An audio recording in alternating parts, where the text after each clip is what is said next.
Hi viewers, this week's videos have sent massive broiling jets of anger, spewing rage everywhere as I sit down to think about the education system I've just left. I say left, I kind of should say maybe survived. I agree with Subi about feminism being taught in schools not being a realistic idea.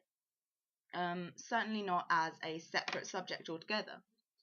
However, I do think that feminism as an academic school of thought, similar to Marxism, should be more widely used as a basis for criticism and debate in other subjects.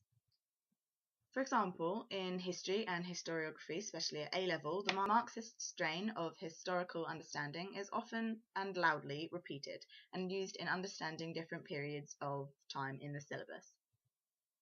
I can't say the same for feminism. Now, before we get into arguments about feminism not being a legitimate intellectual subject, shall I just go and get books and all the PhDs and all the professors who study it? You good? No? Okay, we'll carry on. A feminist perspective on history wouldn't just be good for feminists already in the classroom. It would be pretty much ace for all to show that history isn't just white men playing war. It's also interesting, whether you're a feminist or not.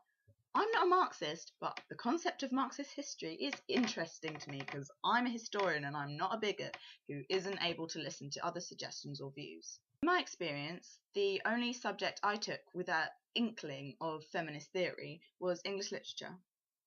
And even this was condensed into some tiny basic anthology, and other than that, it consisted of snide comments about Carol Ann Duffy by female teachers.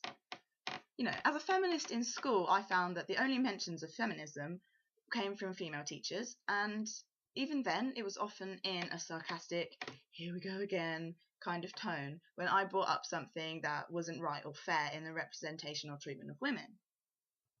Right, I'm not expecting every female teacher to be a right-on feminist badass, but I don't expect them to pander to society's discourse on feminism, and especially not to the boys in my class who shouted me down every single time I spoke about anything.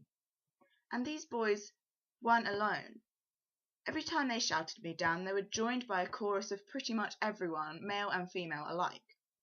Another issue which I have with feminism in schools is the bureaucracy and the tiptoeing around difficult subjects, which every school in this country, I'm sure, faces.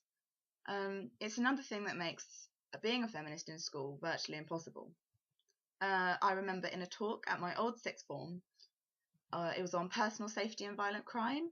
Me and several of my friends, Jen included, picked up on the blatant and obvious discrepancies between the tone in which the presenter spoke to the boys, who are more likely to be the victims of violent crime, and the girls. We found it victim blaming to the nth degree and decided to take issue with our head of sixth form.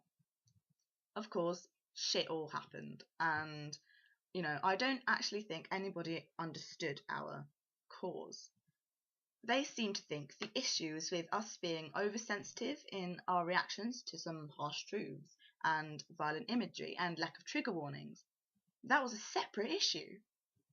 Our issue was with the blatant victim blaming, the ugly dichotomy that we were fed up of being fed this by seemingly well-meaning police officers. But, of course, it was about us overreacting. I don't think the man was invited again to speak at our school, but this was for the wrong issues. He could have easily changed and added a trigger warning or two before the videos that he used.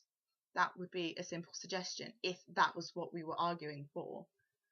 If that was just what the issue was.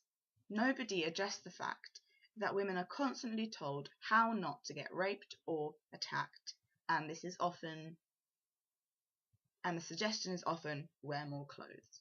In terms of feminism as something which affects all women on a personal level, so not necessarily academic theory, I don't think that should be taught in schools. It shouldn't need to be taught.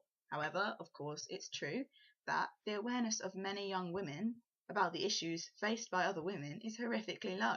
I mean, it is as far as my experience in mainstream home counties secondary education goes. I don't really have the answers on this one. I just know that being a feminist in an English secondary school is not helped by the complete lack of mainstream understanding of feminist theory, and, of course, feminism being considered a hella dirty word. Little disclaimer here. Obviously, I've got on relatively amazingly with the education system that I've been in. I've never had behavioural problems. I've got the best grades I could ever hope for, and I've never really been in trouble unless you count being taken to the head of sixth form for putting up posters for the student protest a couple of years ago and attempting to rally protesters. While my experience of school has never, ever been perfect, I accept that compared to many, my school life has been pretty charmed. However, these things, these little changes to the understanding and acceptance of feminism affects us all, and I really think that it would help to make life easier, not just for teenage feminists, but for everyone.